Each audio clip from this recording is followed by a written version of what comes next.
Okay, நாம் இப்போ இந்த வீடியோவில் வந்து பார்த்திங்க அப்படின்னா மெட்ராஸ் ஹைகோர்ட் ரிக்ரூட்மெண்ட் போர்ட்டல்லேருந்து நோட்டிஃபிகேஷன் வந்து பார்த்திங்கன்னா ரிலீஸ் பண்ணியிருக்காங்க. அதை பற்றி தான் பார்க்க போகிறோம். நோட்டிஃபிகேஷன் நம்பர் வந்து பார்த்திங்கன்னா 72/2025. என்னைக்கு டேட்டில் ரிலீஸ் பண்ணியிருக்காங்க அப்படின்னா இன்று தான் 6/4/2025 வந்து பார்த்திங்கன்னா ரிலீஸ் பண்ணியிருக்காங்க. இப்போ இந்த நோட்டிஃபிகேஷனில் என்ன விஷயம் சொல்லியிருக்காங்க, என்ன மாதிரியான பணியிடங்கள் வந்து கொடுக்கப்பட்டிருக்கு, கல்வி தகுதி என்ன, எக்ஸாம் பேட்டர்ன் எப்படி இருக்கும், எவ்வளோ கொஷின்ஸ் வந்து கேட்பாங்க, அதில் நம்ம எவ்வளோ எடுத்தால் எலிஜிபிள் அப்படின்றத ஃபுல் டீட்டெயில் என்ன பண்ண போகிறோம் அப்படின்னா பார்க்க போகிறோம். ஃபஸ்ட்டு பாருங்கள் அப்படின்னா நோட்டிஃபிகேஷன் வந்து 6/4/2025 இன்றைக்கி தான் ரிலீஸ் பண்ணியிருக்காங்க. இணையதள வாயிலாக பதிவு செய்ய மற்றும் சமர்ப்பிப்பதற்கான கடைசி நாள் என்ன அப்படின்னா 5/5/2025, அதாவது மே மாதம் 5/5/2025 வரைக்கும் இருக்குது. நீங்கள் கட்டணம் செலுத்தக்கூடியது வந்து 6/5/2025. ஓகேவா? இப்போ இதில் வந்து பார்த்திங்கன்னா எஸ்சி எஸ்டிக்கு வந்து கட்டணம் கிடையாது. ஆனால் எம்பிசி, பிசி, பிசிஎம் போன்ற பிரிவுகளுக்கு வந்து பார்த்திங்க அப்படின்னா 500 ரூபாய் கட்டணம் செலுத்தணும். ஓகேவா? ஆனால் எஸ்சி எஸ்டிக்கு வந்து கட்டண விலக்கு வந்து அவங்க சொல்லியிருக்காங்க. அடுத்து பாருங்கள், என்னென்ன போஸ்ட் வந்து பார்த்திங்க அப்படின்னா அவங்க வந்து கால்ஃபர் பண்ணியிருக்காங்க அப்படின்னா சோப்தார், ஓகேவா, அடுத்து அலுவலக உதவியாளர், அடுத்து வீட்டு உதவியாளர், அதுக்கப்புறம் ரூம் பாய். ஓகேவா? இந்த 4 பதவியிடங்களுக்கு தான் என்ன பண்ணியிருக்காங்க அப்படின்னா அந்த காலி பணியிடங்கள் வந்து அறிவிச்சிருக்காங்க. ஓகேவா? இது வந்து பார்த்திங்க அப்படின்னா முழுக்க ஆன்லைன் அப்ளிகேஷன் தான். www.mhc.dn.government. அப்படின்னு சொல்லக்கூடிய அவங்களோட இணையதளத்தில் போய் நம்ம என்ன பண்ணணும் அப்படின்னா விண்ணப்பம் செய்யணும். ஓகேவா? இதில் வந்து பார்த்திங்க அப்படின்னா ஒரு நோட் பண்ண சொல்லியிருக்காங்க. இந்த அறிவிக்கை சென்னை உயர்நீதிமன்ற பதவிகளில் காலியாக உள்ள துப்புரவு பணியாளர், தோட்ட பணியாளர், வாட்டர்மேன், சுகாதார பணியாளர், காவலா போன்ற பணியிடங்களை நிரப்புவதற்கு வெளியிடப்பட்டுள்ள அறிவிக்கையும் ஒன்றுக்கொன்று தொடர்புடையது அப்படின்னு சொல்லியிருக்காங்க. ஓகேவா? 73/2025 இன்னும் ஒரு நோட்டிஃபிகேஷன் வந்து ரிலீஸ் பண்ணியிருக்காங்க. அதுவும் நம்ம பின்னாடி பார்ப்போம். ஓகேவா? இந்த 2 அறிவிக்கையும் விண்ணப்பிக்கும் ஒரே ஒரு பொது எழுத்து தேர்வு தான் நடத்தப்படும் அப்படின்னு சொல்லியிருக்காங்க. ஓகேவா? நோட்டிஃபிகேஷன் நம்பர் 72, 73 2 நோட்டிஃபிகேஷன் வந்து ரிலீஸ் பண்ணியிருக்காங்க. ஃபஸ்ட்டு நம்ம இந்த நோட்டிஃபிகேஷன் வந்து பார்ப்போம். அதுக்கப்புறம் அடுத்த அந்த நோட்டிஃபிகேஷன் வந்து பார்த்திங்கன்னா ஏன்னா அதில் வந்து வாட்ச்மேன்ஸ்லாம் வந்து எடுக்கிறதா சொல்லியிருக்காங்க. அந்த நோட்டிஃபிகேஷனும் நம்ம என்ன அப்படின்றத டீட்டெயிலாக பார்ப்போம். ஓகேவா? பாருங்கள், இதில் என்னென்ன பதவி அப்படின்றது கொடுத்துருக்காங்க. ஓகேவா? நம்ம எழுத்து தேர்வை பொறுத்த வரைக்கும் எப்படி இருக்கும் அப்படின்றத பார்ப்போம்.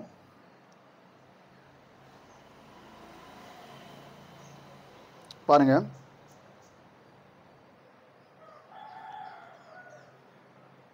மொத்தம் எவ்வளோ வேக்கன்சி காலி பணியிடங்கள் இருக்குது அப்படின்னா சோப்தார் ஒரு 12, அலுவலக உதவியாளர் ஒரு 137, வீட்டு உதவியாளர் ஒரு 87, ரூம் பாய் ஒரு 4.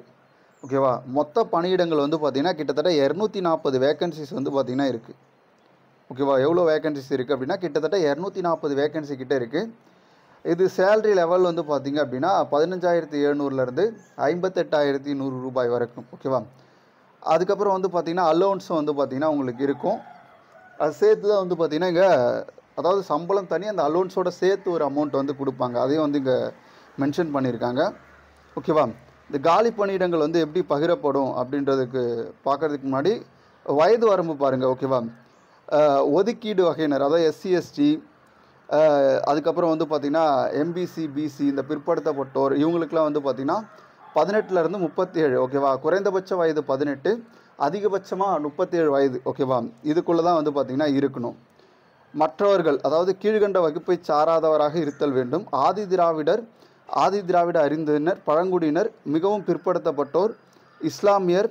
ஓகேவா? இவங்களுக்கு வந்து பார்த்திங்கன்னா அன்ரிசர்வ்டு கேட்டகரி இருக்காங்கள்ல, அதுதான் இங்கே கொடுத்துருக்காங்க. அவங்களுக்கு வந்து பார்த்திங்கன்னா 18 to 32, இது சாராதவங்க. ஓகேவா? அன்ரிசர்வ்டு. ஓகேவா? இதுக்குள்ளே வராதவங்க இருக்காங்கல்ல, அவங்களுக்கு வந்து 18லேருந்து 32 வயது வரைக்கும் என்ன பண்ணியிருக்காங்க அப்படின்னா கொடுத்துருக்காங்க.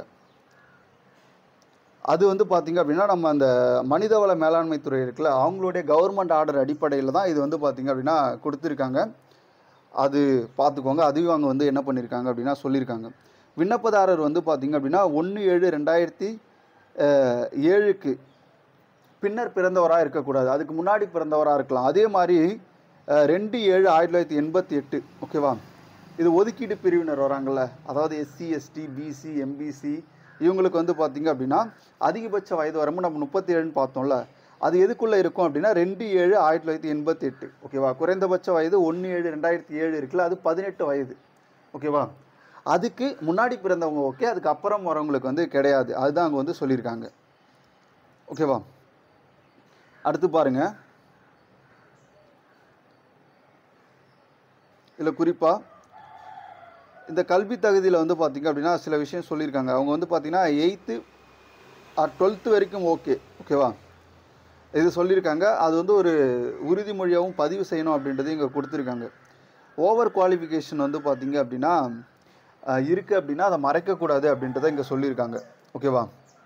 ஓவர் குவாலிஃபிகேஷன் இருக்குன்னா அதை மறைக்கக்கூடாது, அது சொல்லியிருக்காங்க. ஏன்னா அவங்க வந்து அதை குறிப்பிட்ட என்ன பண்ணியிருக்காங்க அப்படின்னா கொடுத்துருக்காங்க.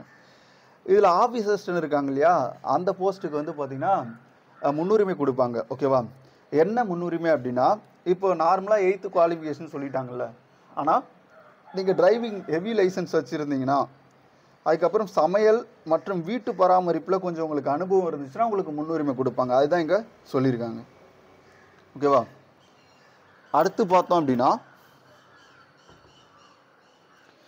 எவ்வளோ அந்த ஃபீஸ். ஓகேவா? பொது பிரிவினர், பிற்படுத்தப்பட்ட வகுப்பினர், இஸ்லாமியர் இவங்களுக்கு வந்து பார்த்திங்கன்னா எம்பிசி, பிசி, பிசிஎம் 500 ரூபா, எஸ்சி எஸ்டிக்கு வந்து முழு விலக்கு அளிக்கப்படுது. ஓகேவா? அடுத்து எல்லா வகுப்பை சேர்ந்த 40% அல்லது அதற்கு மேல் குறைபாடு உள்ள மாற்றுத்திறனாளிகள் மற்றும் விதவைகள். மாற்றுத்திறனாளிகள் மற்றும் விதவைகளுக்கும் என்ன பண்ணுறாங்க அப்படின்னா முழு விலக்கு அளிக்கப்படுது. கட்டணத்துலேருந்து முழு விலக்கு வந்து பார்த்திங்கன்னா கொடுக்குறாங்க. ஓகேவா? தேர்வு செய்யக்கூடிய முறை பாருங்கள், ஒன்று பொது தேர்வு, இன்னொன்று வந்து பார்த்திங்க அப்படின்னா நம்முடைய அந்த ஸ்கில் டெஸ்ட்டு. ஓகேவா? பொது தேர்வு, அதுக்கப்புறம் ஸ்கில் டெஸ்ட்டு, அதுக்கப்புறம் நேராக சான்றிதழ் சரிபார்ப்பு, அதுக்கப்புறம் என்ன பண்ணுவாங்க அப்படின்னா போஸ்ட் வந்து போட்டுருவாங்க.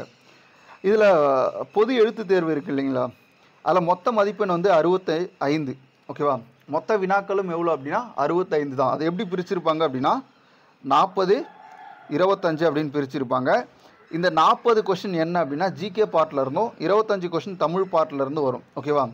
உங்களுக்கு டைம் வந்து பார்த்திங்க அப்படின்னா 1.5 மணி நேரம், அதாவது 90 நிமிடங்கள் வந்து பார்த்திங்கன்னா உங்களுக்கு 65 கொஷினுக்கு வந்து கொடுப்பாங்க. இது 8th குவாலிஃபிகேஷனுன்றதுனால 8ஆம் வகுப்பு வரையிலான பாடத்திட்டம் மட்டும்தான் அவங்க சொல்லியிருக்காங்க. இப்போது தமிழ் எடுத்துக்கிட்டிங்கன்னா மொத்தம் 25 கொஷின் கேட்பாங்க. அந்த 25 கொஷினில் வந்து பார்த்திங்கன்னா தகுதி தேர்வும் அதிலே வந்துடும். எல்லா எக்ஸாமும் இப்போ தமிழ் தகுதி தேர்வு இருக்குல்ல, அதில் குறைந்தபட்சம் 10 மதிப்பெண் எடுக்கணும். ஓகேவா? நீங்கள் இங்கிலீஷ் எடுத்திங்கன்னா இங்கிலீஷில் 25 கொஷின் வந்து பார்த்திங்கன்னா இருக்கும். ஓகேவா?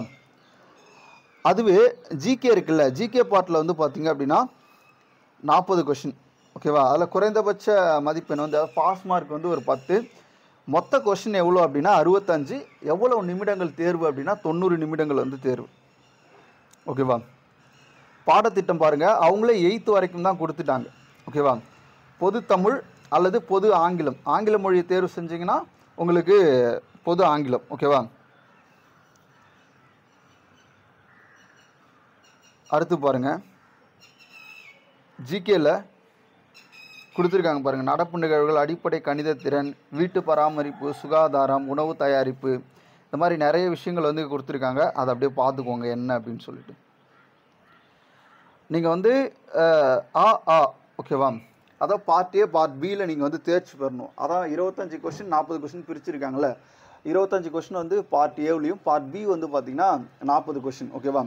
அதில் வந்து குறைஞ்சபட்ச மதிப்பெண் ஒன்று இருக்குது. ஓகேவா? அது வந்து பாஸ் மார்க்கு. பட் நீங்கள் அந்த கட் ஆஃபுக்குள்ளே வந்தீங்கன்னா அடுத்து உங்களுக்கு என்ன பண்ணுவாங்க அப்படின்னா காலி பணியிடங்கள் எண்ணிக்கையை 5 அல்லது 5ற்கு மேல் இருந்தால், ஓகேவா, சம்மந்தப்பட்ட பதவிக்கான பொது எழுத்து தேர்வில் தகுதி பெற்ற அவர்கள் பெற்ற மதிப்பெண் அடிப்படையில் தேர்ச்சி பெற்ற விண்ணப்பதாரர்கள் ஒரு பதவிக்கு 4 விகிதப்படி அல்லது மெட்ராஸ் உயர்நீதிமன்ற ஆட்சேர்ப்பு பிரிவினால் நிர்ணயிக்கும் விகிதப்படி ஒதுக்கீட்டு விதியை பின்பற்றி ஒவ்வொரு பதவிக்கும் என்ன பண்ணுவாங்க அப்படின்னா ஆள் வந்து எடுப்பாங்க. அவங்க பொதுவாக என்ன சொல்லிட்டாங்க அப்படின்னா 1:4, அதாவது ஒரு பதவிக்கு 4 பேரை கூப்பிடுவோம் அப்படின்றத பொதுவாக சொல்லியிருக்காங்க. அந்த நேரத்தில் அவங்க என்ன முடிவு எடுக்கிறாங்களோ அதன் அடிப்படையில் என்ன பண்ணுவாங்க அப்படின்னா கூப்பிடுவாங்க.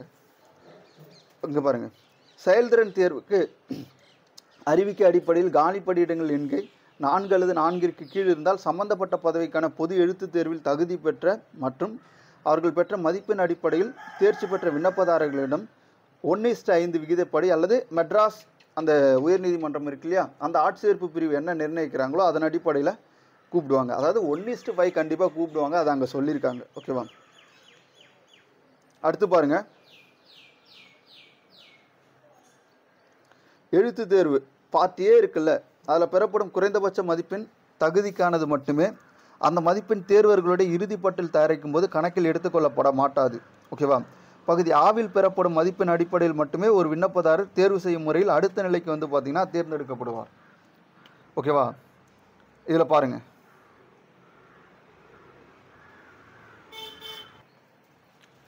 அதுக்கப்புறம் பாருங்கள், இந்த செயல்திறன் அதாவது ஸ்கில் டெஸ்ட் இருக்கு இல்லைங்களா, அதுக்கு மொத்தம் 40 மதிப்பெண்.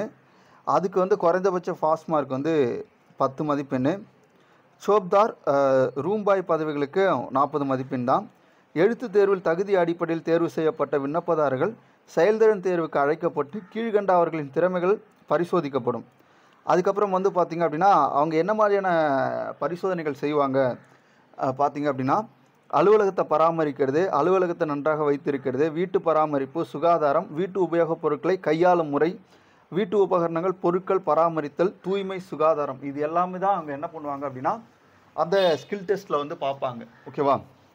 ஸ்கில் டெஸ்ட்டுக்கு மொத்தம் 40 மதிப்பெண். அலுவலக உதவியாளர் இருக்குல்ல, அதுக்கு வந்து அந்த ஸ்கில் டெஸ்ட் 40 மதிப்பெண் தான். அதில் சமையல் ஒரு 20 மதிப்பெண், வீட்டு பராமரிப்பு ஒரு 20 மதிப்பெண். ஆஃபீஸ் அசிஸ்டண்ட்டில் 2ஆக பிரிச்சிட்டாங்க. ஒன்று சமையல், இன்னொன்று வீட்டு பராமரித்தல். சமையலுக்கு வந்து ஒரு 20, வீட்டு பராமரித்தல் வந்து ஒரு 20. அவங்க அந்த ஆஃபீஸ் அசிஸ்டன்ட் நோட்டிஃபிகேஷன் என்ன சொல்லியிருக்காங்க அப்படின்னா, ஹெவி லைசன்ஸு, சமைக்க தெரிஞ்சிருக்கணும், வீட்டு பராமரிப்பு தெரிஞ்சிருந்தால் உங்களுக்கு முன்னுரிமை கொடுப்போம் அப்படின்னு சொல்லியிருக்காங்க. ஓகேவா? ஓகே, அடுத்து பாருங்கள். நீங்கள் ஹெவி லைசன்ஸ் வச்சுருந்தீங்க அப்படின்னா அதுக்கு ஒரு 3 மதிப்பெண், அதையும் குறிப்பிட்டு சொல்லியிருக்காங்க.